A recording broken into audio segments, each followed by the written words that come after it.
is a very important discussion and dialogue, and we're really thrilled and honored to have our panelists and our moderator with us. I want to give a huge thank you to the team at NGLCC and our Communities of Color Initiative leads, Alicia Green and Sean Franklin. This is an issue that NGLCC has been concerned about, not just for the last 4 weeks or 4 months, but really for several years now, having launched our Communities of Color initiative, knowing we need to do better. So I don't think you dialed in to hear me talk a lot today. You dialed in to hear from our panelists. So I hope you're going to do exactly what I do. That's listen, that's learn. I think we all have an opportunity to hear from real lived experiences and find out what we can do as allies to do better for our Black brothers and sisters in the movement, both LGBT and the community at large. So with that said, again, thank you to our Communities of Color Initiative champions, our corporate partners, our committee members, and I'll turn it over to Alicia Green and Sean Franklin. Hi, thank you so much, Justin. Yes, thank you for that wonderful introduction, and thank you so much for giving us this opportunity to host this wonderful platform. As Justin introduced me, my name is Alicia Green, and I am the Supplier Diversity Manager at NGLCC, and my lovely co-host, Sean Franklin.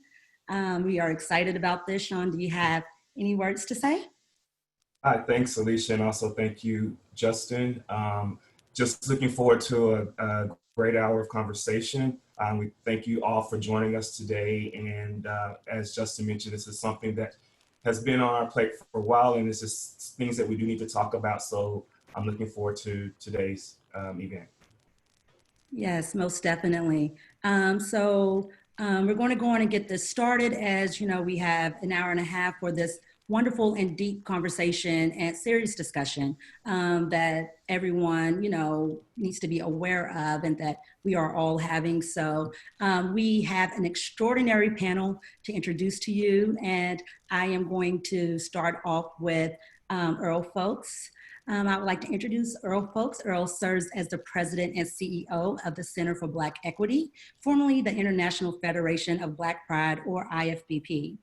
He founded the IFBP in 1999 as a coalition of Black Pride organizers. The United States, Canada, United Kingdom, and South Africa formed to promote a multinational network of LGBT pride and community-based organizations. The Center for Black Equity is the only Black LGBT international organization in the world. Earl previously served 15 years as the executive director of the DC Comprehensive AIDS Resources and Education Consortium, also known as DC Care Consortium, and Damien Ministries, organizations that provided services to persons living with HIV/AIDS in Washington, DC. He was licensed as a social worker in New Jersey and has worked on HIV/AIDS and LGBT issues for 25 years. Earl serves on 7 nonprofit and community advisor boards, including being a co-chair of the NGLCC Communities of Color Initiative. Earl currently serves as the Democratic National Committee's LGBTQ Caucus chair, and he attended Rutgers University studying history and business.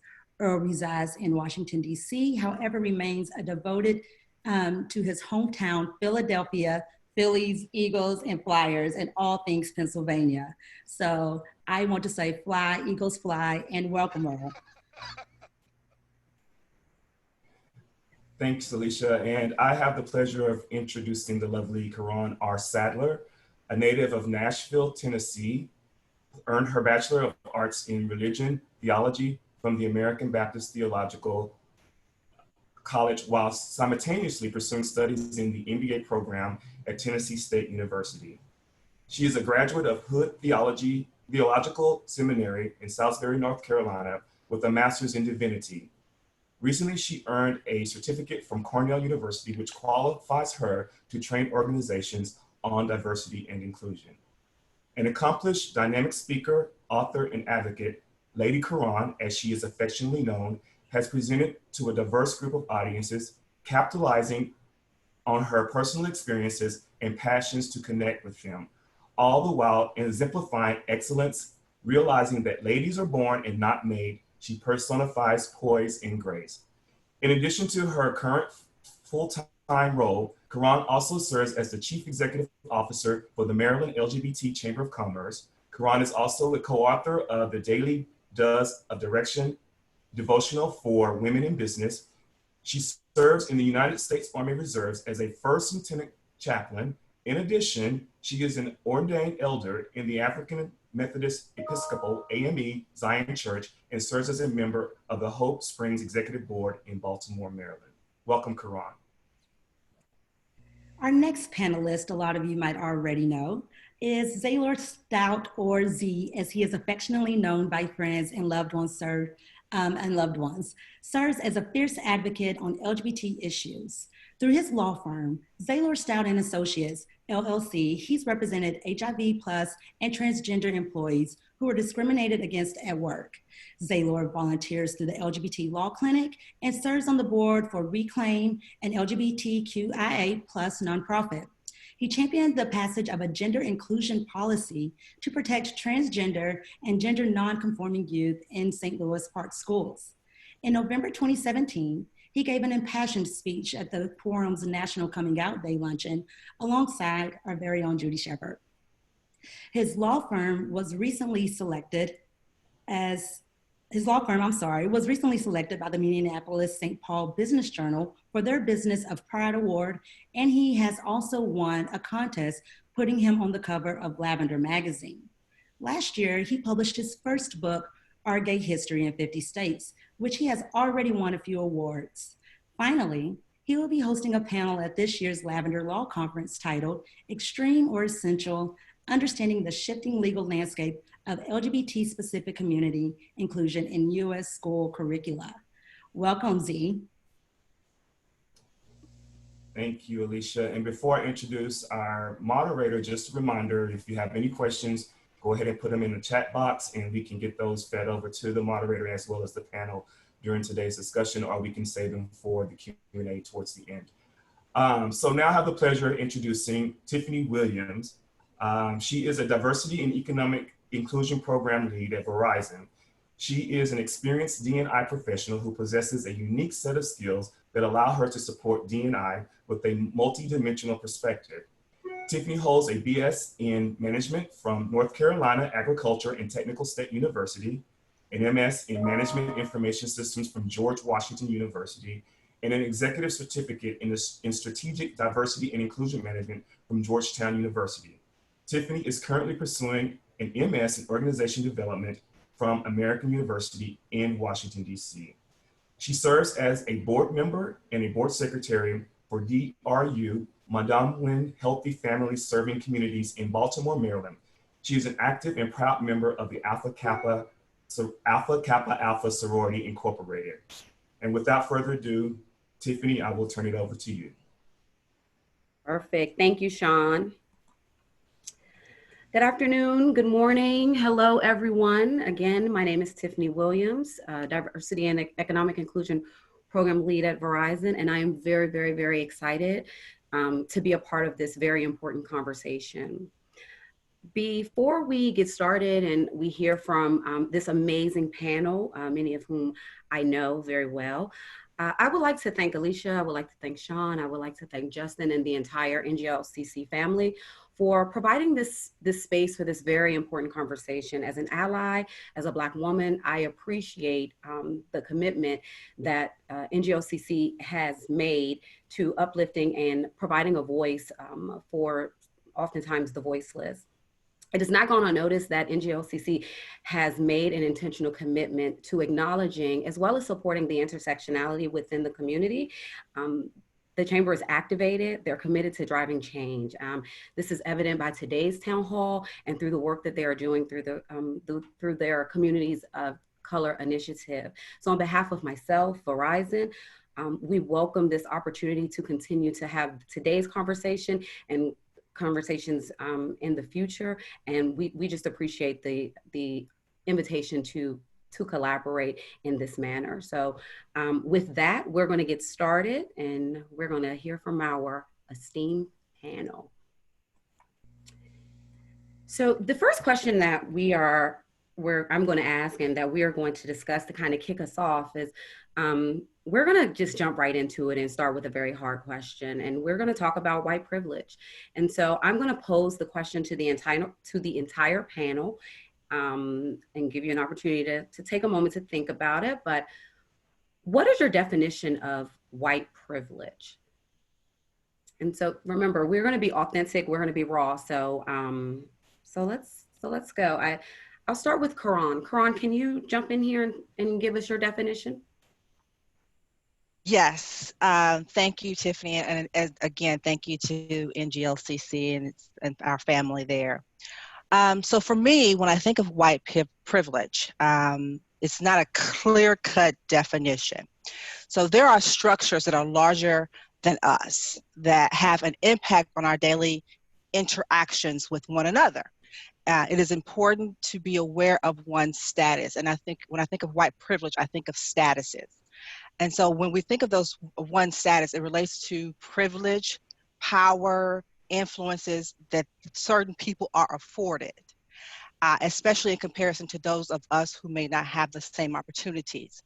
And when I think of white privilege, in particular, there's an article called White Privilege, Unpacking the Invisible Knapsack, and it was written by Peggy McIntosh. And why I love this article is she defines white privilege as an invisible package of earned assets which one can count on cashing in each and every day. So what that really says is, I am born with a certain privilege. I'm born with certain powers. I'm born with certain influences that I can maximize on. I can utilize every day to get what I want, to open doors that I want open, to even jump to create loopholes or navigate those loopholes that everybody doesn't have the opportunity to do. So to me, white privilege is you being afforded something that I, as a person of color, would not even remotely come close to having access to. Z? I love that you cited McIntosh's article, because I actually love that article as well. And there's a subsequent one that was written by Corey Collins, which is What is White Privilege Really? And the article also cites a lot of what McIntosh said in their article. But for me, like, again, it's so strange and hard to define some of these things. But the definition that I struggled and came up with is, I see it as societal advantages that come with being seen as a norm in America. And to make it even easier to understand, it's when your skin color isn't a factor in regards to isn't a factor that results in disadvantages in your daily life. And so, as you indicated, that there's benefits that come with being seen as the norm in society and the norm in America, right? It's who gets to tell the history, and whose history is excluded. It's who's seen in regards to media, and who's provided with an array of depth in regards to characters, and who are seen as caricatures more often than not. And it's things like that that really come back at that, in regards to the concept of privilege and the concept of color here in the country. Thank you. Earl, you want to jump in? Sure. White privilege to me is grounded in the principle of racism. And racism is basically the belief that there are certain races of people that are either more intelligent or less intelligent than others. And therefore, you build your society, whether you're the majority or in the minority, based on your belief in your superiority and your supremacy. And it's actually grounded in white supremacy. And so in our country, white privilege is that you are not subject to bias, discrimination. You have access to all the institutions of our society unconditionally, economic, social, health-wise, educational, that you, based on your skin color, you are afforded certain items that people who are of different skin colors are not. Thank you all. Looks like we have the right people to talk about white privilege and the issues that are afflicting the Black community today. So we're going to get into some of these questions. Earl, I'm going to start with you. As the president and CEO of the Center for Black Equity, how has the current movement and dialogue around Black Lives Matter impacted your organization? Well, it's the incredible thing about this is in our 21-year history, we've been having these conversations anyway, and most Black people have been. The people who are victims of discrimination always are the ones carrying the conversation. So this is not some foreign subject for us. So we have 47 affiliates around the country, and they stretch from Massachusetts to Florida, and through all the southern states and most of the Midwestern states east of the Mississippi. So this is where Black people live, and almost all of our members have been part of dialogues locally or nationally about Black Lives Matter.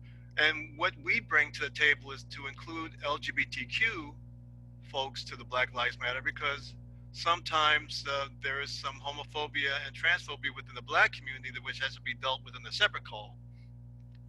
But the fact of the matter is that many of our people feel that we have our feet in two communities. Because in the Black community, if you're queer or LGBTQ, you're not considered firmly trustable. And if you're in the white community, if you're in the LGBT side of the fence, then because you are not white, you're considered not trustable as well.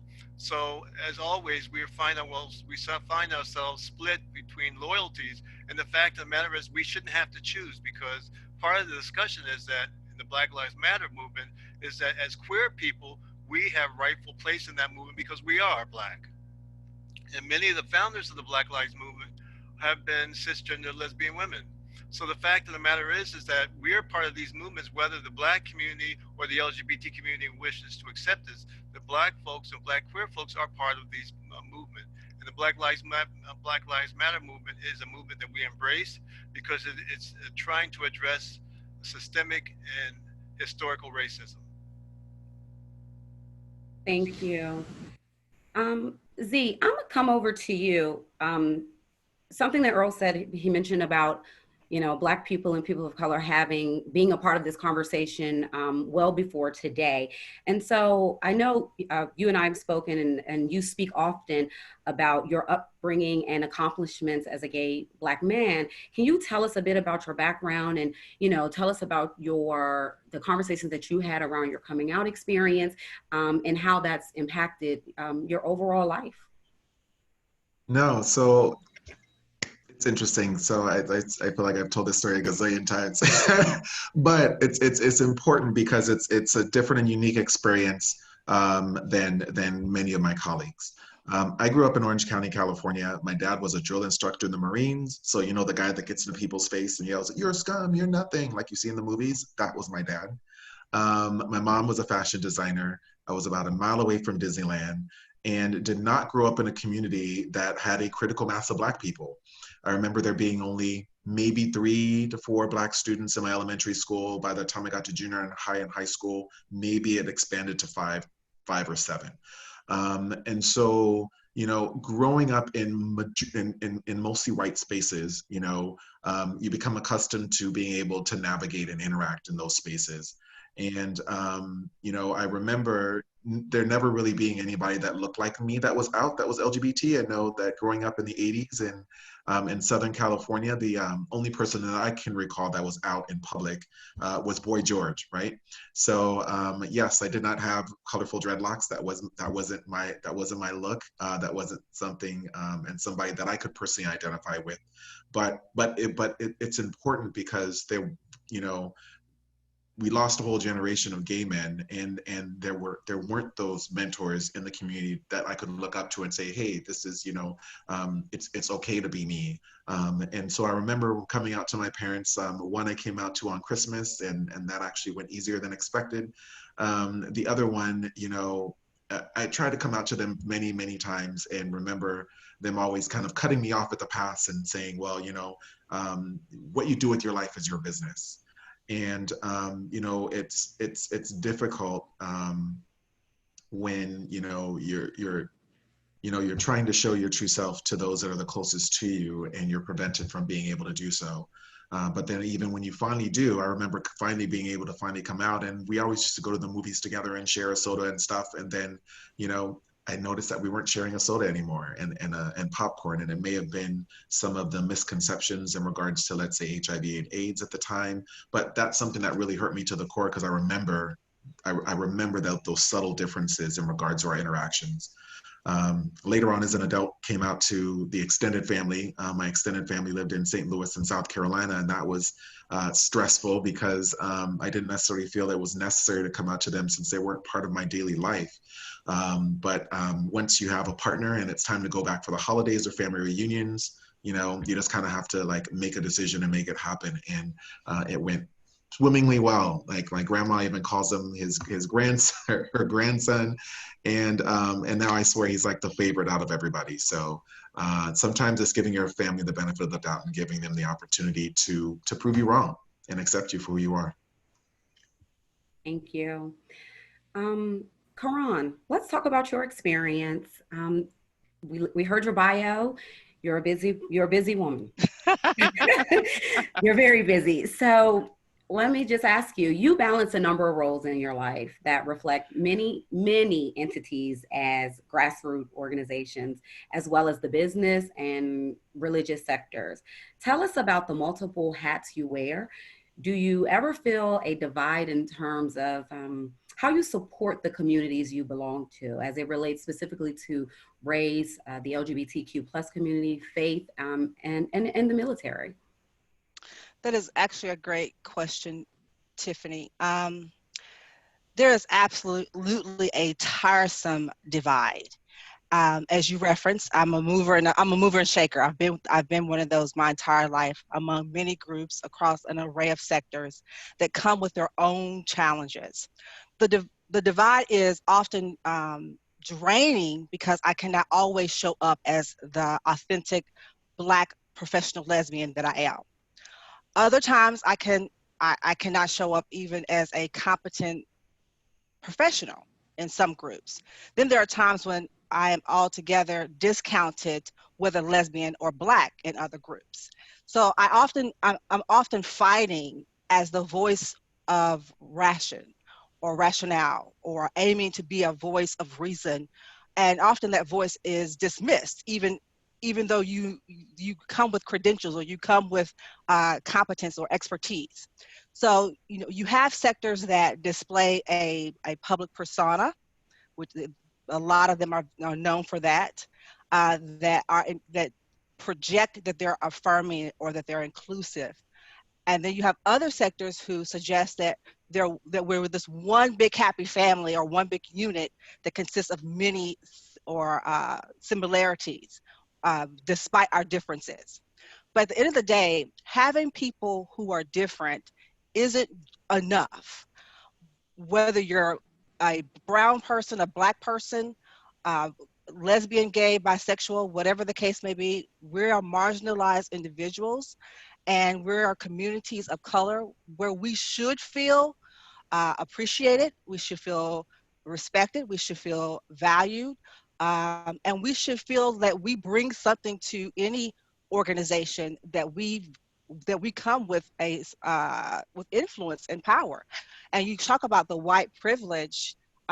We, most of the time, I can say, let me say me as a person of color, I don't often feel that because I am Black, let alone lesbian, that I'm recognized at the table bringing that power, that influence, or even having a voice. So I guess for me, we must ask, do people really feel respected and valued because of what they bring or offer?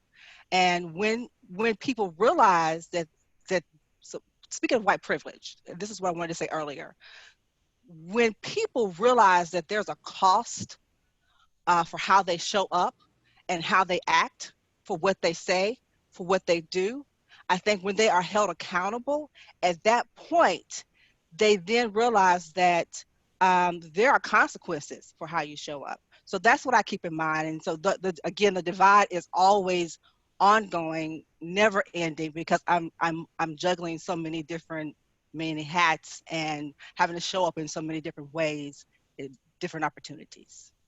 So is there something specific that you can share with us as to how you know, one thing or maybe two, how you navigate your multiple identities that you hold, as you know, especially as we talk about privilege or lack thereof? So having that candid, hard conversation, I call it as I see it. So I've been known as, the term has been pushy, right? So pushy just basically means I have a voice. And so I utilize my voice, which is so unfortunate because a lot of people of color don't feel like, or don't feel empowered to use that voice. And I'm just that person. It's like, I am who I am. I'm going to be authentically who I am, regardless. I'm not going to be disrespectful.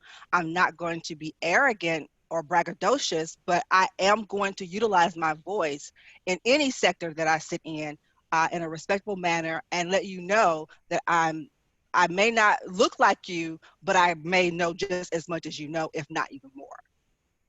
All right. Well, Z, I'm coming back over to you. We're talking about using your voice and being authentic when you're sitting in the room. You shared before your experiences of systemic racism within the LGBT community. What is that experience like as a Black man in the queer community? And how can non-Black folks in the community be better attuned to our Black brothers and sisters? Great question. Well, as an adult, I left Orange County and went to a more diverse community, which was Los Angeles. And that's when I was able to really come out and live my authentic life and my authentic self. And so that it was interesting to finally become a member and be involved in the LGBT community and see the racism there that I wasn't expecting to see, based on the fact that, hey, we're all marginalized. Why are we going to beat each other up? And so an example that I like giving, and I've had many a discussion with friends about this, and it's an issue that I'm sure we'll continue to fight and talk about, is on dating apps. So it seems like within the LGBT community, that there's this, that they're given a pass in regards to exhibiting explicit racism in regards to dating apps. So I've seen some that say, no niggers, no rice, no spics, no this, I mean? And sadly, it's not uncommon. Like, you can go in any of those dating apps and see those types of things there. And within the community, folks will say, well, that's just my preference. Why don't, if I don't, find myself attractive to, somebody that's Black or somebody that's Latin.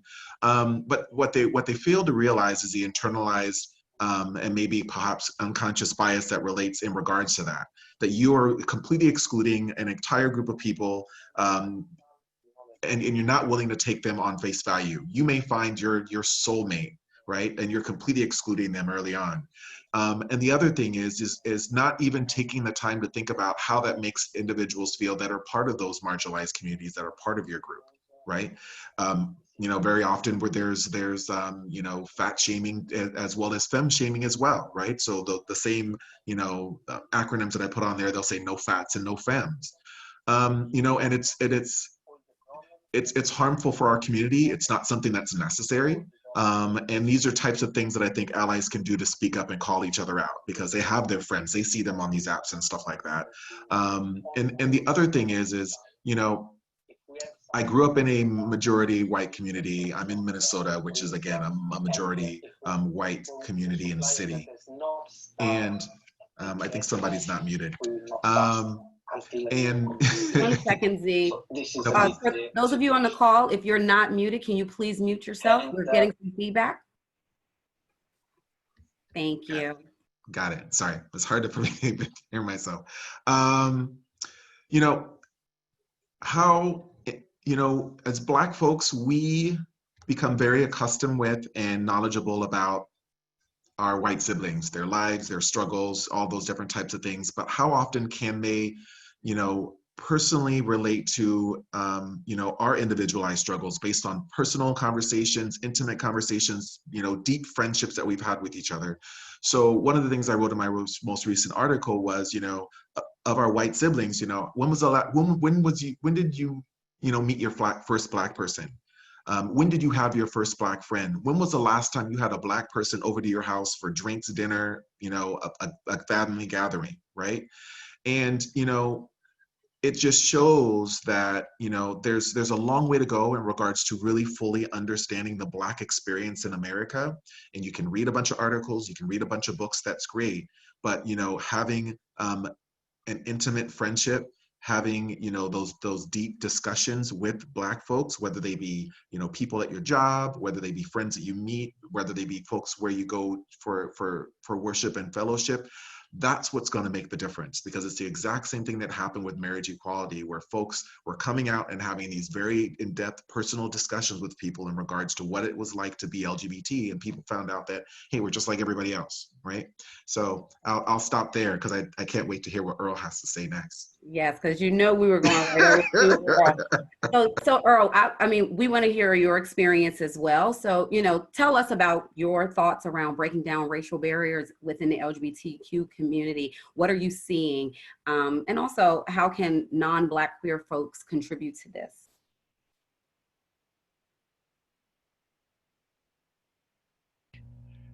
And it's caused me to think about my own coming out experience, my own family, and my interaction with white folks, and my interaction with the LGBT community, both Black and of color and white. And I was very fortunate. I was raised in an area that didn't have a whole lot of Black people. They had more than Z, but you know, when my brother came into junior high school, I was upset that there had too many Black people in my junior high school. There was that few of us, so few of us. But my parents grounded me in the principle of making me understand that I was as good, if not better, than most people I came across. So I did not grow up with any inferiority complex of being Black, or shame of being Black, or shame that my hair was different, or I enjoyed different cultural nuances. I was told to embrace that. And my family did not shame me for being gay. My father, who was recently retired, a Baptist minister, who was in his 80s, never made a homophobic message in the pulpit. I did not grow up with homophobia. I had a gender nonconforming great uncle, and I had a lesbian sister. And I was sheltered and protected, which is a good thing and a bad thing. The bad thing is that I was not prepared for what the world that I was about to step into, because I thought that the white LGBT community would be very opening and welcoming to me, because we're both suffering oppression. And those people who are oppressed, we can coalesce around oppression, how to eliminate oppression.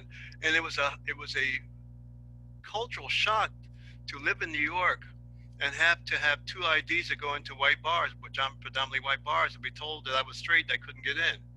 And to be faced with the level of discrimination and bias and racism that I did not feel from the white straight community, my white colleagues at my job, or the people I grew up around, who I went to college with. And so I had to readjust my thinking, because you start to wonder, you start to assume that you're doing something wrong, that you're the oddball, you're not fitting in, it's that you're not the person who belongs in the community. Somehow Black folks have done something wrong to be penalized by the gay community, a gay experience. And I started concentrating on building up the Black gay community, because I could be, and doing so is building a strong community and building Black prides. And Black prides are the Black version of community pride. Just like the NAACP is the Black version of the ACLU and the American Medical Association. You know, when Black folks traditionally have been excluded from mainstream organizations, we create our own. And the Black prides are the same things. We have 47 Black prides, because in most of these communities, Black queer people are not welcome in the prides, and the prides don't reflect their nuances of the culture we bring to the table. And so what we have been doing is that we've been creating and building Black prides, and in doing so, building a sense of community, building a sense of appreciation of our own uniqueness of being Black in the white gay community and queer in the Black community.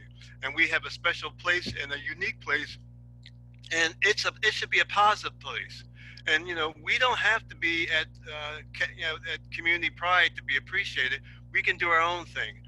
However, it's important for those of us who want to participate in Community Pride, do so. I was the Grand Marshal of the New York City Pride in 2013, and that was one of the most important moments in my life. But I know that I was riding down Fifth Avenue, not representing myself, representing my community. And the fact of the matter is that everyone who is Black and queer, when we enter into the white queer space, we're ambassadors to our community, and we're building bridges to our community. Hopefully, that over the course of time, we'll be able to eliminate racism.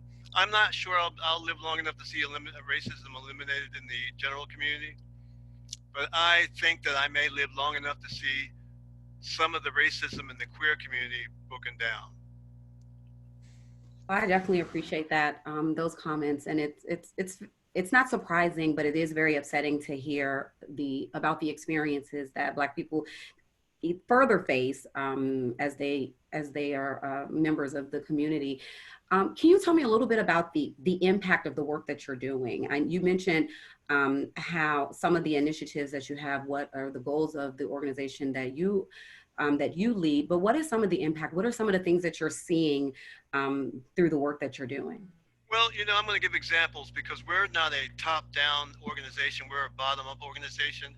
The Center for Black Equity is as strong as our weakest pride organization.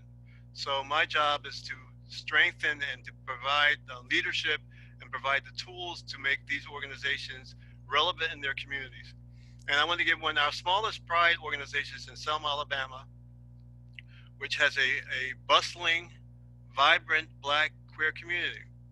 And so what the Pride organization was doing before COVID-19 was feeding 250 families a month.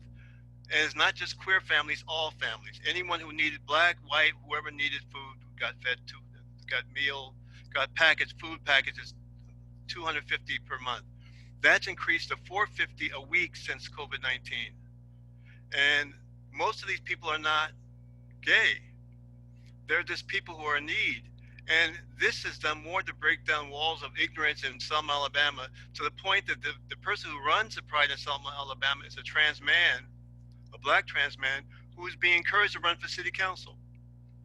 Because people see him as someone who's working for the community, who doesn't have a separate agenda or some nebulous agenda to trick more young people into becoming gay or the other foolishness that people say, but are doing things for the community. Our lead person in Detroit, Michigan has been appointed to the governor's COVID-19 task force. I don't think very many gay people of any color have been appointed to the local task force for COVID-19. But his leadership is such that his voice is important to have in the room when they're discussing how to address the issues surrounding COVID-19, especially the impact it's having on Black folks. And my last example I'm going to use is in Los Angeles, where our point person in LA served as a moderator between the Black Lives Matter LA folks and the LA Pride folks who were trying to do a march to lift up all Black Lives Matter. And they couldn't get on the same page. And our person actually helped facilitate making that happen, that the people who are non-Black who wanted to show their support for our community were able to march along with those people who are actually on the ground floor doing the advocacy work and bringing social justice. And these are examples, and this has happened in 47 different places where our people are providing leadership and support and an opportunity to dialogue, and for our allies and our friends to stand with us, especially our white gay allies, that, oppression is oppression.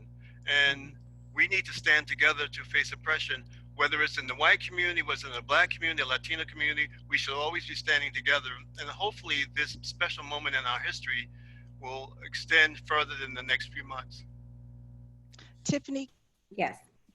I just want to add one thing to what he just said, and what I've heard and what he said is a lot. That is, you have people across this nation who are they either they're they are determined to be a voice for those that do not feel like they have a voice. They don't care what come hell or high water. They're going to stand up. They're going to advocate. They're going to demonstrate for change. And change happens on a systemic and institutional level. And they're willing to do that. And they're confident in doing that. And that is really what is required of, I'm going to go back to people of color, like whether we're gay, whether we're heterosexual, whatever it is, we need to be so sure, we need to be confident in who we are and take a stand to be that change that we're expecting to see from others. Because at the end of the day, no one's going to be the voice for us. It would be nice. I mean, we can have these conversations all day long about helping people who don't look like us understand our struggle. But at the end of the day, we, as a people of color, a community of color, we have to stand up and be that voice for ourselves and demand the change that we deserve at the end of the day. And that's what I've seen happen based on the stories that Earl just shared with us. I don't disagree. Z, are you trying to get in there? Oh, absolutely. They can't have all the fun. What I wanted to make sure that I reference is, and of course, since I wrote a history book, I'm bringing the historical concept here is that one of the problems is that we don't know our history and how, our movement has built on other movements before us, right? And so, the only reason we were able to get this most recent Supreme Court case is because there was a case called the PricewaterhouseCoopers case. And that case dealt with exactly what Lady Keron's talking about. Women exhibiting the exact same traits that are valued in men, but when a woman's doing it, they're bitchy, they're this, they're that, right? And it's that inherent sexism that's still there and still prevalent. And so in the PricewaterhouseCoopers case, that dealt with, not only a woman not exhibiting traits that were valued in men and not in women, but, they said, well, if you softened up your tone and you wore makeup and grew your hair out long and wore nails, then you'll be good. And that case went all the way to the United States Supreme Court. United States Supreme Court said no. Right? Gender stereotyping it shouldn't be required for you to be able to move ahead within the organization. And that's the fundamental basis on where we got today with our Supreme Court case with LGBT equality. And people don't pay attention to history and knowing how it was that we got there, right? And so, understanding that there aren't enough Black people in any given state to change the laws to demand and require equality, that we need our allies. The same thing with the LGBT folks. There are not enough gay, lesbian, bisexual, transgender, asexual, intersex folks, two-spirit folks here in this country all got together and voted one particular way to demand the change that we needed and we still need in regards to equality. We need our allies in regard to that. Same way women needed allies in men in order to be able to, push forward with voting rights. Just like, Black and brown folks needed in the civil rights movement. I see it and Earl can fill me in here. The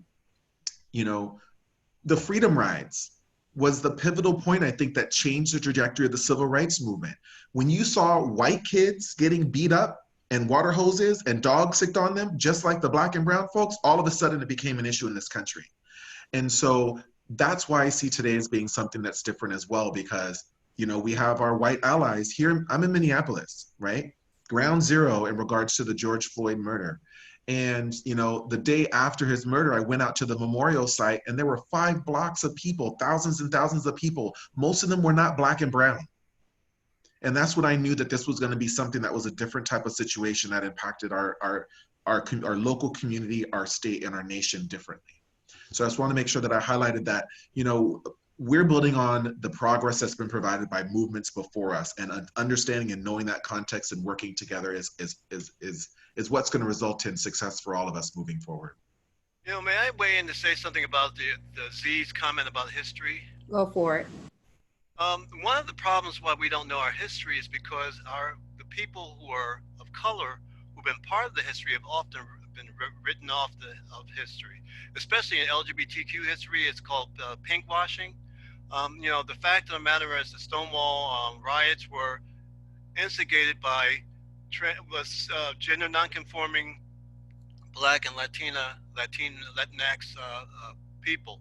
And the fact of the matter is that when you look at the history of the Stonewall, you never see those people's names in it. And the fact of the matter is that the white society, the white culture, American culture, has written Black folks and people of color out of every bit of history that's ever been of incidents that have occurred in our country. The American Civil War, I grew up in Philadelphia, half believing that the South really did almost won. And the South it was about states' rights, it was about justification. That Lee was a noble general, and General Grant was a butcher who slaughtered more troops than he had to. And the fact is, whoever writes history gets to say how the outcome. And the fact of the matter is that you wrote a book on history, but you're one of the few Black queer historians that I've ever met. We have a few, but we don't have the opportunity to write our history. So therefore, we run the risk of not understanding our history and not knowing our history, because we've often been written out of history because we depend on other people to do our work for us as far as writing our history. So that has to change too. We need people to step and write. As this is occurring now, these demonstrations and these conversations, they need to be written down so that the next generation won't forget, because this racism is not going to be resolved anytime soon. And this country was built on revolution, and every major change in this country has been built on some violence. And until we break that cycle of violence, police violence, law enforcement violence, military violence, health violence, until we break that cycle of violence, this is going to come back again in 20 years, 15 years, and come back again. And people will be demonstrating. We'll have our allies, but where's the history? We run the risk of perhaps starting a movement and not having anything built on it because we're not writing our history down. So there's a lot of conversation about history, and Zia was referenced. I think many people on the call know that you wrote a book, you authored a book. There are probably a lot of people who might not know, but you're the author of Our Gay History in 50 States. Can you tell us a little bit about that book? What's in it? Why more around why you wrote it and why it's important, and how it connects to the Black community? Yeah, so I wrote Our Gay History in 50 States, which highlights significant people, places, and queer facts on a state-by-state basis. And I found that it was going to be important for people and especially LGBT youth in each state to be able to read about their individual state's history, because we care about that which touches us, right? So our history is going to be more important than the history of another state or a history of another country. And so when I was doing the research and then deciding which entries were going to be in the book, one of my focuses is, what would I have wanted when I was a queer kid, right? When I was young growing up, what didn't I have that I felt would have made, my experience, easier to understand and not necessarily feel as alone as I did, which a lot of LGBT kids feel when they're younger. And that's to make sure that there are entries within the book that everybody could identify with. So each time I went through each state's history, I was like, I'd have to take a step back and be like, who's not at the table here? Right now, and so it's making sure that we had, representation of Asian and Pacific Islanders in the book, not necessarily an a segment of the LGBT community whose stories are uplifted and shared often, members of the intersex and asexual community. There's so many people within our community that don't even know what the IA means in LGBTQIA, right?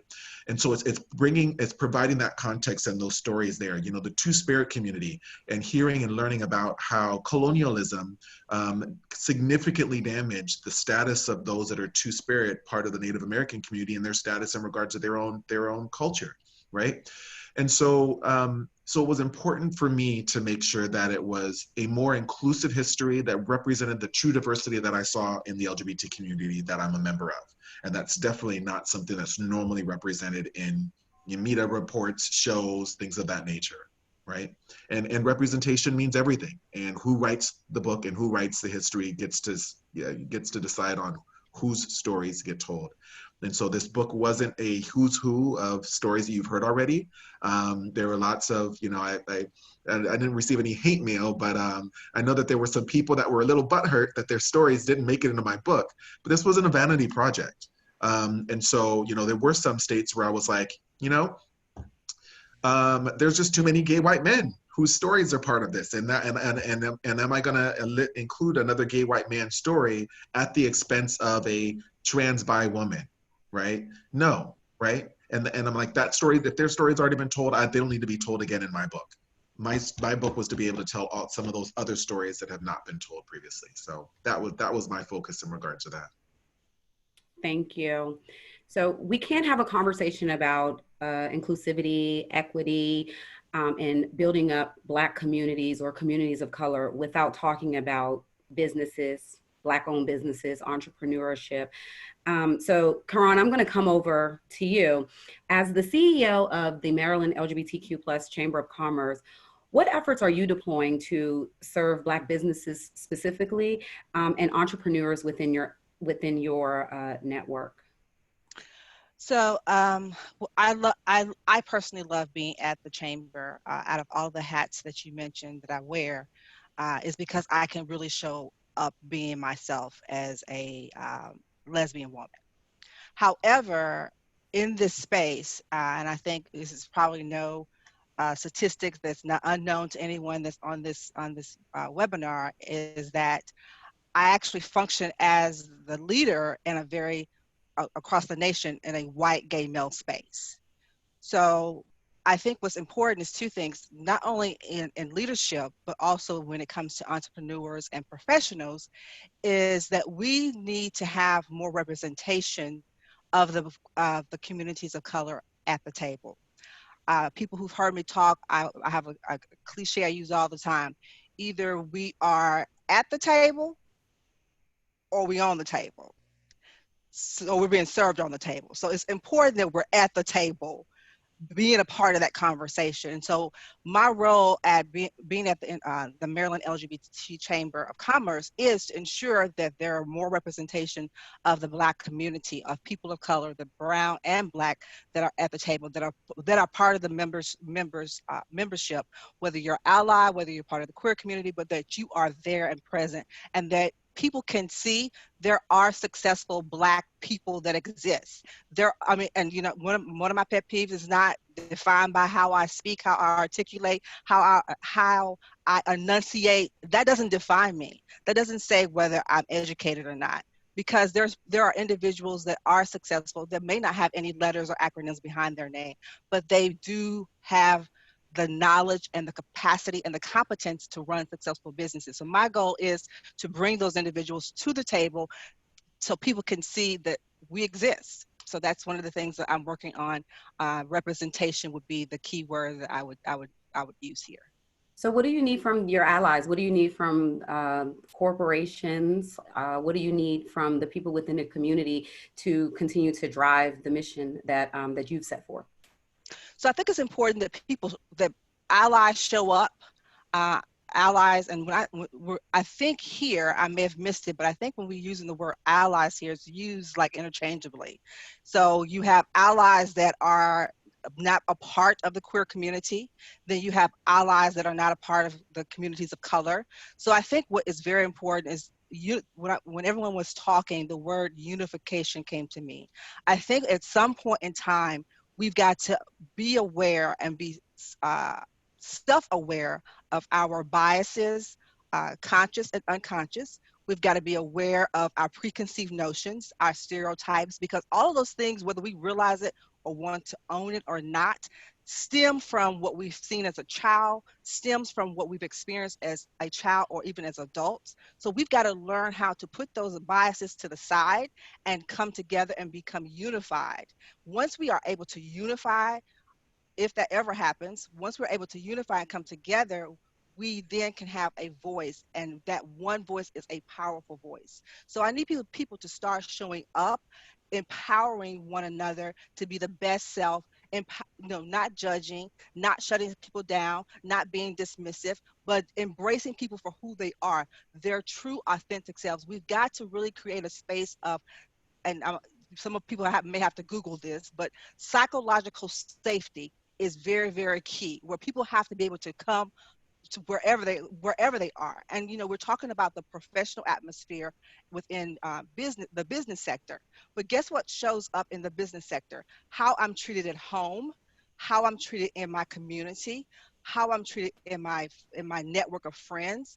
That shapes how I show up as a professional. So we've got to unify all across all these various demographics so that we are successful, that we are pushing people of color forward, that we are so that our white counterparts, our white brothers and sisters are not threatened and are able to uplift us. Those are some of the things that I think that need to happen as we move forward in the professional sector. Earl, do you have any thoughts on that? Well, very much so. We have 3 pillars that we operate within the Center for Black Equity. One is social equity, health equity, and economic equity. And since most of our events are usually live, and most Black Prides have workshops, and we often do resume writing and how to dress for success and what language to use, and we have mock interviews in many of our Black Prides, especially in DC. Since we've gone to this virtual world, we've come to realize that we have an opportunity to expand the people that we bring. We provide these tools to increase and to encourage entrepreneurship, which is actually Black folks and Latino folks and people of color. We're excellent at entrepreneurship. This is how our communities survive. This is how our communities thrive. Even when we were shut out from other communities and other ways of earning money, we figured out a way of doing it ourselves. And this spirit still continues in our community, and we need to encourage it and support it and give structure to it. So one of the things that we've decided to do is we're actually embarking on a 4-part series on economics, economic literacy. First of all, the first 2 sessions are how to improve your own economic literacy and improve your own life and manage your money better. And the second 2 are larger discussions around how to tap into, if you're a small business owner, how to tap into the resources that are out there that many have been taking advantage for years. And the other thing we're doing, we have a robust website, the presence. We have about 25 to 40,000 individual hits a day on our website, and we're going to have a marketplace for our community, so people who are entrepreneurs for very inexpensively, virtually nothing, so that they can sell their items and they can promote their businesses, so that other people around the country can see that and take advantage of that. Because ultimately, we're not going to be seen as a truly formed community until we figure out how to handle the economics. I think too often we wait for other people, allies and government and philanthropic interests to lift us up. And the reality, we have the tools to lift ourselves up. We just have to use those very judiciously. Thank you. Zee, what do you think about that? As an LGBTE, how do you feel about what are your thoughts around financial freedom within the Black community and communities of color?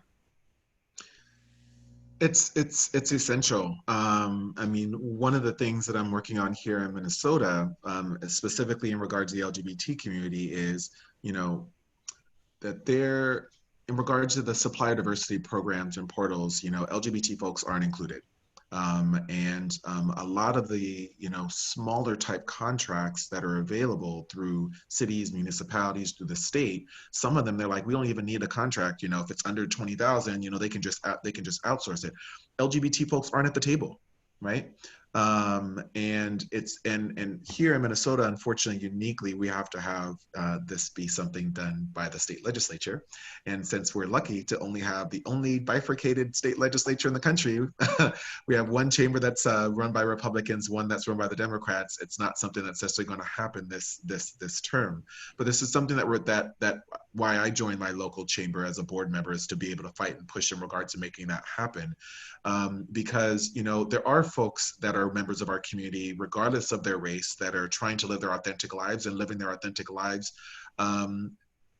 prevents for them to be able to get and sustain jobs. right? To be very honest, folks that are transgender and gender nonconforming, especially members of our community that transition later in life and are able to, like, quote, pass, have a much harder time and much more difficult time securing work. And so the providing opportunities and abilities for them to be able to start their own businesses and to be able to grow and thrive in those businesses, I find to be essential. And so it's the exact same thing in regards to the Black community too. I live in North Minneapolis, which is cast as being the Black part of town. You know, I mean, the blight is still here from, you know, the Great Recession. And there are programs that are in place in regards to, you know, allegedly to try to be able to help revitalize these areas. But there's an area around on the other side of the river that's doing amazing and great, yet there hasn't been that focus in regards to our local area where our Black and brown people are. And so, you know, there just needs to be intentional work in regards to that. One of the interesting things with Minnesota is that they tend to rank highest in regards to quality of life, right? Minnesota's great, top 3. But then when you look at for Black and brown folks, then we rank at the bottom, right? And so how can it be the best place to live and yet the worst place to live? And it's because some of those disparities were allowed to exist for longer periods of time, and there has been no intentionality in regards to trying to shrink those disparities. And so it's calling people on the carpet and demanding that that work be done in regards to addressing that. And just real quick, you mentioned something very important, how the LGBTQ community is not visible in a lot of the business sectors. And I think Jonathan from NGLCC may be on the line with us. But one of the things that going back to my role at the chamber, the Maryland LGBT Chamber, is to ensure that people understand that we are not a city chamber or Baltimore chamber, that we are the state of Maryland chamber. And so with that being said, we've had some wins, especially in spaces where we are awarded contracts. And so working very closely with Jonathan, and hopefully he's on here, he can chime in, I've really worked hard to ensure, so Montgomery County is an area where there is predominantly quite of a Black presence. So ensuring that those individuals that are there that are not members of the chamber, first of all, become a member of the chamber. And then what's important that they don't know is the importance of becoming certified. So then allows them other additional opportunities, back to Earl's point about how we don't have resources or we don't access resources. A lot of times people just don't know, especially people of color, we don't know what's available to us because no one's taken the time to share with us what is available or how to navigate those systems to become eligible. So that is another point to what you were saying earlier, is like just ensuring that people know why it's important to be a part of the LGBTQ chamber and why it's important to become certified. So as being certified, you have access, and access is a huge word. Access, economic access, absolutely, I agree. So we're working on the local level. We're trying to get the cities of Minneapolis and St. Paul, where either 2/3 or 3/4 of the state's population lives. So I mean, if we're able to get this spot, that's a big chunk before moving to the state. But it's the work, and yeah, I know that we're working with Jonathan in regards to making that happen. And my goal is I'll probably stay on the board until I make this happen, because this is one of my main goals to make happen. And the interesting thing is I already have multiple certifications, so this isn't another certification that I need, but I know that there's members of my community that need this. And so again, this is me being able to use my position of power, influence, privilege, right, to be able to advocate and be that ally for other folks. And I love what you brought up in regard to the people using the term ally in different ways. There's many ways we can be allies outside the LGBT context. There's white folks being allies for Black folks. There's citizens being allies for immigrants. There's lots of ways in where we can all be allies for folks, able-bodied folks, for those that are disabled. It's all of us speaking together and ensuring equity for all. Even though today's call is really focused in regards to white privilege, there's all kinds of ways that we can be allies, and we all need to be focused on all of those efforts. And I think the other point is that there, we talk about white privilege, but many of us have different kinds of privilege, and we need to access and lift up those privileges. Activism privilege, just having informational privilege, just having skills that are not well known within the community that it can be used. And it's about being a tax attorney and volunteering. It's not always about money. and it's about access more than if you give, I think our community is asking for access, not for help, money. We want access so we can make our own money. Then we can do what we want with our money and build our own community up. One quick thing I want to add before we move on is that there's privilege in regards to skin color as well, and that's one of the areas that I know that I have privilege over some of my other members of the Black community. And so it's understanding that privilege and knowing that it's there, and ensuring that others aren't getting passed up that really should be at the table or really should be the ones receiving opportunities. And so, that's an important part as well. I mean, interestingly enough, growing up in Orange County, I found it to be sometimes more difficult interacting with folks from the Black community because they thought I was white or whitewashed or something like that. You have no control over your upbringing and where you are raised, right? And so sometimes there's difficulties even within our own community in regards to some of this infighting in relation to skin color. And so I completely understand that I have privilege based on my skin color, and using that to help those that may be darker skin is an important part of my work as being an ally as well. Thank you. This has been a very, very, very informative conversation, very enlightening. I can say this for fact because I'm watching the comments and they're all very, very positive, and people are really digging in and, really digging into the things that you guys are saying, and they're taking it. So we're getting very close to our Q&A session. We have tons of questions coming your way, so kind of prepare yourself for that. But before we get into the Q&A, I just want to throw it out, a last question or comment to the panel and to get your feedback, throw it out to all of you. What are your thoughts any thoughts that you would like to share with the group, whether it's for the allies, Black queer folk, or all of the above? I know you guys have shared many of your feelings around allyship and other topics, but what would you leave us with? Sorry, I'm going to start with Earl. I would say my task for me personally is what I'm going to do, because it's always easy to say what someone else should do and give orders. Like Z's father, my father was in the Marines as well. So I'm good at giving out orders. But what I'm going to do is I'm going to encourage my members of my affiliates, and I have been doing so, but I'm going to step it up a notch, of joining their local NGLCC chamber to get involved. Some of them have. I've not been pushing it hard, but because we're a member of the chamber in DC, but I'm going to get all my, and even if I have to pay their first year or two, to participate, I think it's very important for them to be connected. I realized listening to this and understanding what I know about the NGLCC is that this is a wealth of information, and these are people who want to, whether they want to or not, they're allies. By virtue of being part of this organization, there's strengths in numbers, and I've learned a lot from being part of NGLCC family, and I know that my affiliates will learn as much as well. So, so what I'm taking away from this is that let's use the tools that are available, and let's build with those tools. Thank you. Keron, what are your thoughts? My final thoughts would be, I thank you to NGLCC again for this opportunity, and I love the fact that we have the initiative. But I guess for me, it's like, as a whole, as a community, when do we stop just having conversations and start truly seeing that consistent, authentic change? When do we start seeing that needle move, putting action behind these kind of conversations, putting action behind words?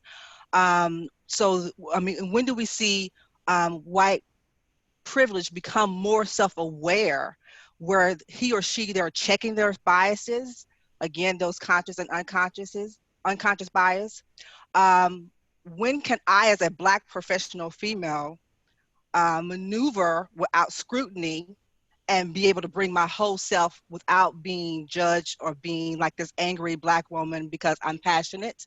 And then the last thing I would say, going back to the table, I would say we have to be secure in who you are, know who you are. I'm speaking to everybody. Know who you are and choose to be at the table, and show up as your true self. Know your self-worth, know your self-value, and do it unapologetically. Embrace it, and embrace that you are unique, because we are unique, and bring that uniqueness to the table that you have the opportunity to sit at. Thank you, Keron. Thank you very much. Z. All right, so I got my two messages. So for my Black queer folks, I would say you are enough. You've always been enough. Don't let anybody tell you any different.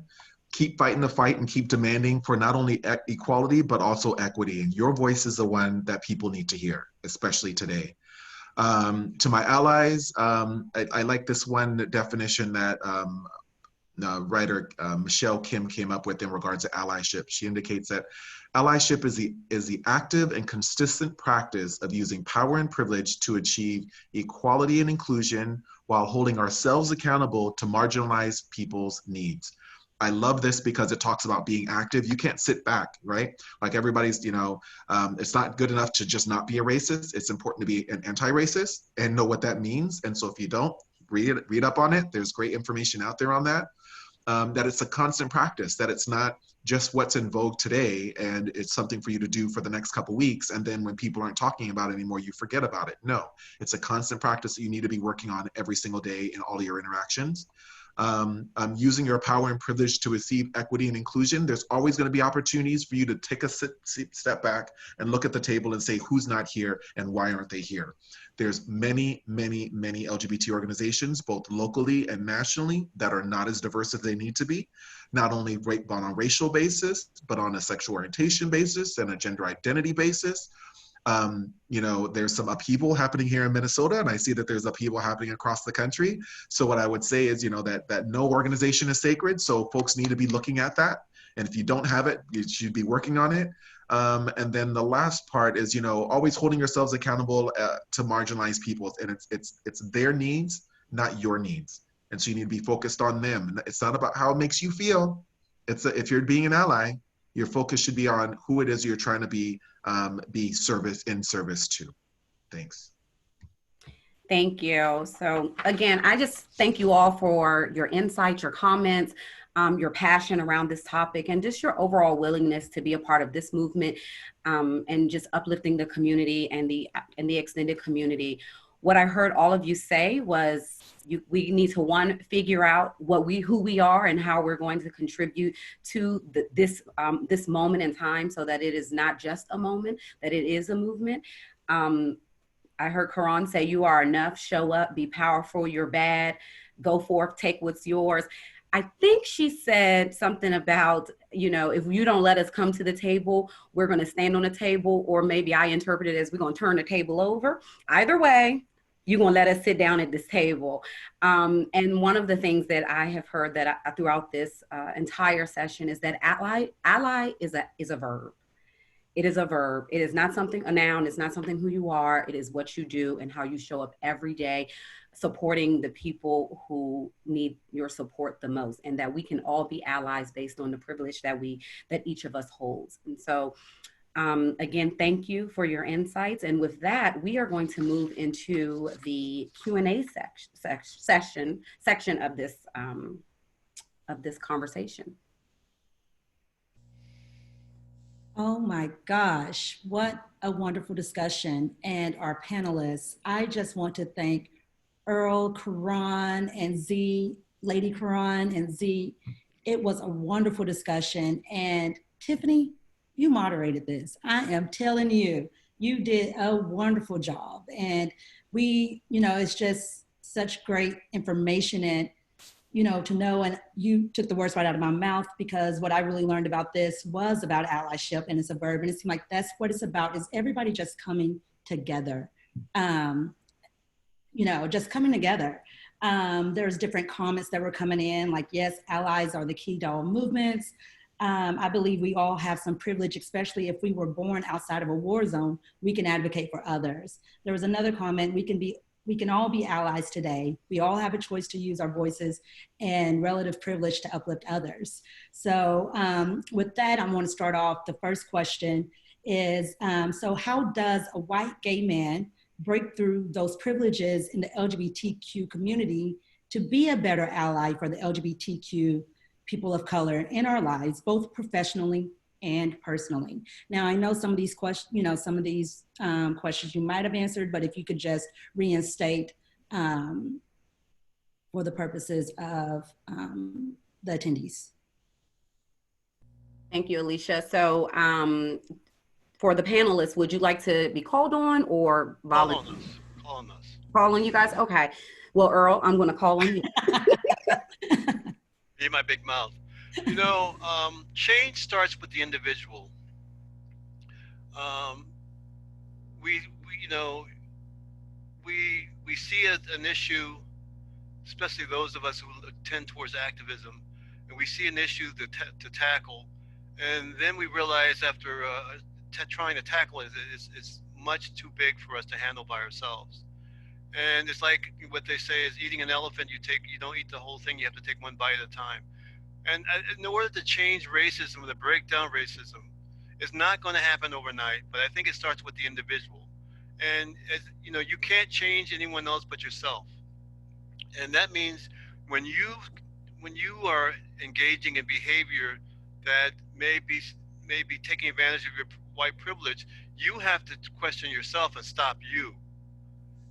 And my first thing is, if you have friends who are African American or Latino or different, older or younger or skinny or fat or whatever your biases are, just listen to them. And no one wants to be preached at. No one. Black folks, we all know what the problem is. The problem is not us. So what you can bring is your authentic self, your authentic self, your willingness to be a part of the change, and you'll be surprised how well people respond to you. Just be yourself. Just understand you have white privilege, claim it. I have white privilege, and ask your friends and ask people that you run into and colleagues, what can I do to make things better? What can I do? And it starts with what I can do. And if everyone does that, half the issue is taken care of. Because people aren't born with understanding their privilege. When you see 4 or 5-year-old kids, you put them all together, multiracial, they all play together. 10 years later, they're all in different cliques, because racism and bias and discrimination are learned behaviors, and we can unlearn that behavior. We have acknowledged that we have learned it first. That's what I would say. Thank you. Keron, Z, want to jump in? All right, Keron, go ahead. I've said it. I think self-awareness is key, and I think when we know better, we do better. But we have to be intentionally do the work and do the self-assessing to see what areas need to be perfected and worked on. And I'm going to say it again: all of us, whether what kind of ally you are, how you identify your sexual orientation, regardless, we all need to be evolving on a regular basis, being better today than we were yesterday, than we were the week before that. Evolution. It's true. Absolutely. Self-awareness is key. Z? The only thing I'll add really quick is that I put in the chat this article that I found in the Medium over a month ago, and it actually only had 75 things white people can do for racial justice. And they've actually updated it. So now it's 97 things that you can do. So they're adding on to it, which is great. One of the things I love about this article is that just with some minor tweaking, you can find ways to use the list in this article to be an ally for women, to be an ally for LGBT folks, right? It doesn't take that much creativity to find ways to be able to be to change the article so that you can be allies to others. But interesting and important thing for people to remember, the racism that's present in the LGBT community is the same type of racism that's prevalent in the broader community. And so these are still lists of things that you can do from that perspective. And then we can chat offline as well if there are specific things that you're looking for what you can do within the LGBT community. But calling some of your people out in regard to some of the things that they're doing is a step one. But as well, building strong relationships with somebody that's a person of color that you may not have or have had a strong relationship with will open your eyes to a whole lot more things. And Tiffany, is one other thing that I have not heard mentioned today, and I often talk about when I talk around, and that is love.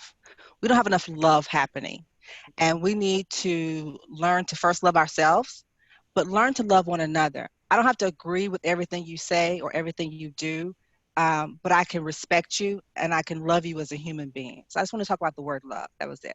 And Thank you. let's take it a step further. We need to recognize, acknowledge each other's humanity. That's part of loving, and also understanding that none of us, even those of us on this call, none of us are perfect. I'm trying to be a good ally to the transgender community. I'm trying to be a good ally to cisgender women. We're all allies struggling to do better. And the part that I would add is grace, right? This whole cancel culture just kills me, right? Nobody's perfect. We can find something that everybody has said at some point in their history where, there's a reason to cancel them. We need to be able to provide grace to folks and allow for folks to stumble upon and come to the right conclusion. And don't beat people up when they finally make it there. What's the benefit for folks to evolve and to become your ally if you're going to treat them as an enemy once they become your ally? It's important stuff for folks to make sure that they remember and think about, because it's an issue and it's a problem. Very nice. Any more questions, Alicia? Yes, Sean, did you want to ask one? Sure. And to piggyback off what's already been saying, great panel discussion. You guys you hit it out of the ballpark, and so thank you very much for your being open and honest and sharing yourselves with us. And as Tiffany said, Tiffany, you did an outstanding job as our moderator, so thank you very, very much for that. This question has actually come up a couple of times. The topic, and it's about Black privilege.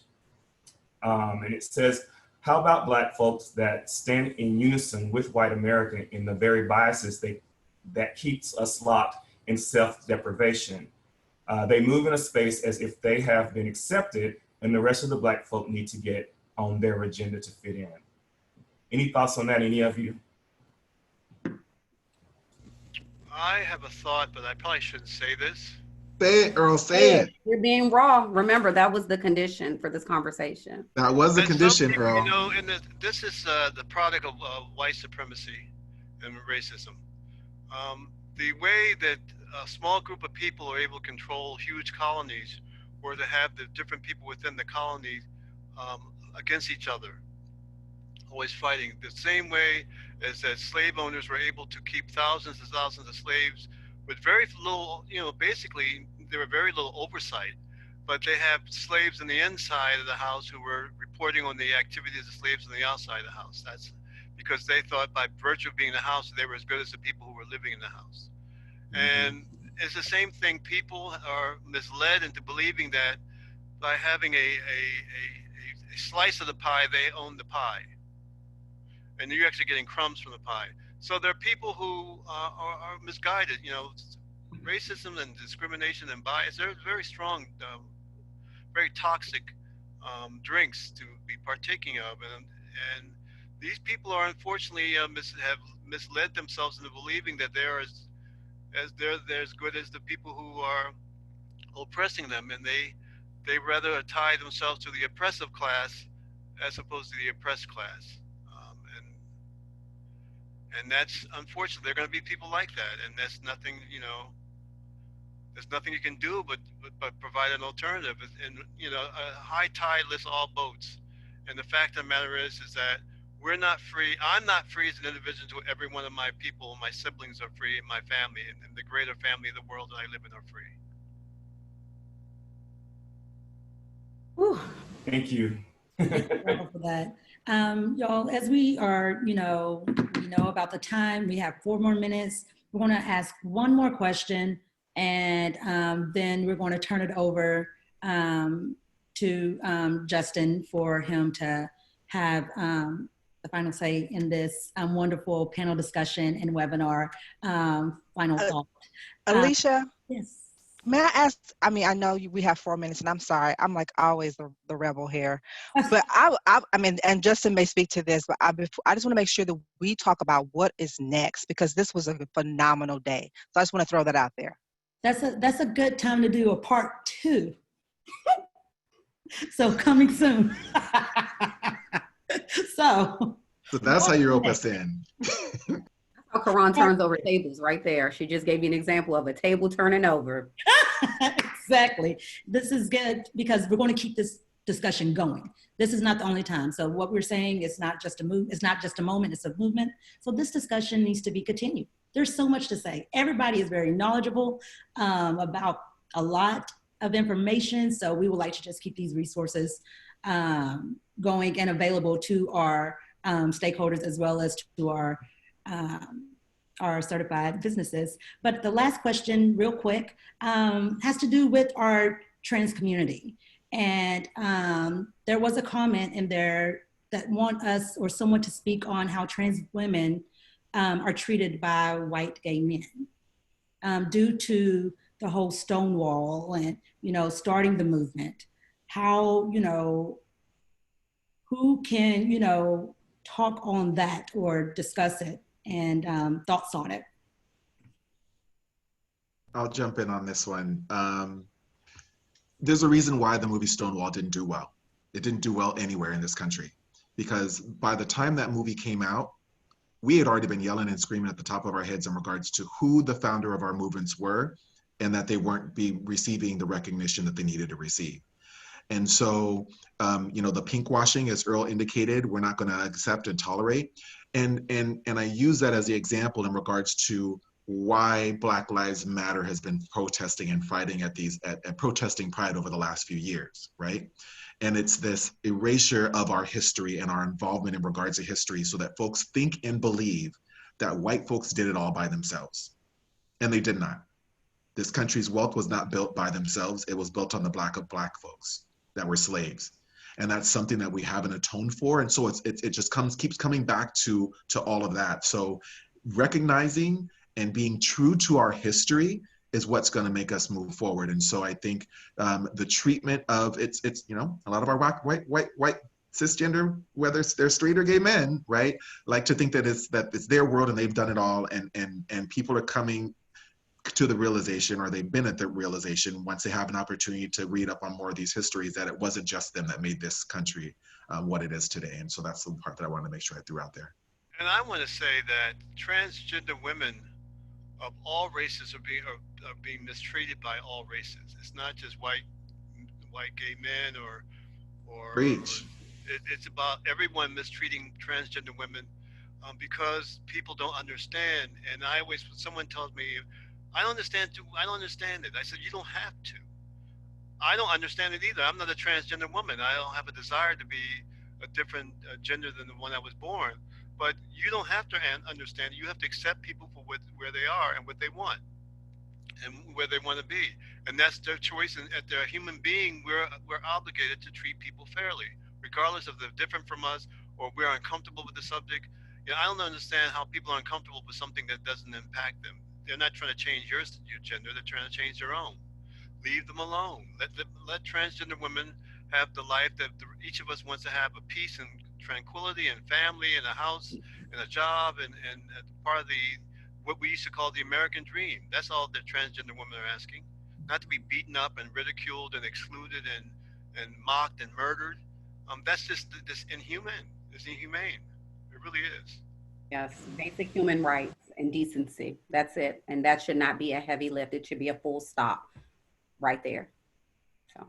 Exactly. And I think that, Lady Keron, do you have anything, or I really think that sums it up, and that's a great way to end this. And with just saying, I like somebody wrote access, awareness, and navigation, you know, so everybody, you know, teach one, do better, be better. And we can all be allies to each other. All of us have differences. We can all, you know, help each other where we see fit. So with that to say, with further ado, let me turn it back over. Again, thank you, panelists. Oh my gosh, bravo, and moderator, so much. This was wonderful, wonderful. And again, everybody, all 100, close to 200 of you all, part 2 will be coming. So let me stop talking and turn it over to Justin. Thanks, Alicia. I'll be brief. I know we're at the end of our time. I just want to say a huge thank you to the panel, Keron, Z, Earl, I'm honestly beyond words. Tiffany, thank you for moderating. I want to give a big thank you to Alicia and to Sean for championing this initiative internally. Thank you to Sabrina for her work. Tiffany Keaton, I believe you're on the call as well. Thank you for co-chairing this initiative. I very specifically didn't speak much at the beginning because I was here and am here to listen. I will never walk in most of your shoes, but I can walk alongside of you. I am your ally, the verb, not the noun. And I do want to hear from you. I want to know what we can do better at NGLCC. We are not perfect. Any organization that claims to be, I'd like to live in the world they live in. I'm not a perfect leader, not a perfect human being, but I am humbled by this dialogue, and I am sickened by what's happening in our communities and what's happening to Black Americans, what's happening to Black queer people, what's happening to Black trans women whose average lifespan is 35 years. This is a discussion that perhaps is far long overdue, but it's not the last conversation. It's one of many conversations, and not just conversations. How do we move it, as Keron said, from words to actions? So know that we're by your side in this. We believe in it. It is a part of our core mission and our commitments. It is commitment from the top on not just this initiative, but on moving the needle, on eradicating racism and racial violence. And we can't do it if we don't stand together, if we don't stand up, and if we aren't authentic allies and doing the work that we need to do every day. So I just want to say thank you all for joining us today. I invite you to join us on June 30th for a conversation with Pulitzer Prize winning journalist, editorial board member, The Washington Post, and MSNBC contributor, Jonathan Capehart. And stay tuned for much more programming coming from our Communities of Color Initiative, as well as our Trans Inclusion Task Force. I also just want to say that this recording will be available soon for you in our corporate community or anyone else that wants to share it with your network. Again, thanks to everyone that has tuned in today for this important dialogue. It does not end here. Thank you all very much, and enjoy the rest of your day. Thank you. Thank you.